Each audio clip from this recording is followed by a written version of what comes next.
Vai jūs varat pateikt jauniem studentiem, kāpēc ir vērts būt daļai no pašpārvaldes? Tu daudz biežāk satiec cilvēkus nekā ikdienā. Pašpārvalde ir vēl viens iemesls tā sazvanīties ar kādu vai satikties un sataisīt plānus un projektus un visu kaut ko. Kā arī, manuprāt, man tas deva lielu ieskatu skolas dzīvē iekšā, vairāk iepazīt pašus skolotājus, pašus pedagogus un vairāk tiešām iejusties tajā skolas dzīvē kopumā.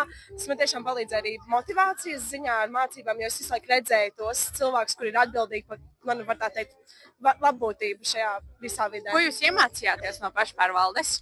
Saplānot pasākumus tā ļoti kārtīgi, precīzi, sapratu, kā tie tiek veidot, kas tiešām iet iekšā tajā visā plānošanā, varbūt ko man pašai varbūt nākotnē, ja es kādu pasākumu plānošanas, ko vērst uzmanību. Organizēšana, budžetu izveide un skatuves prasmes.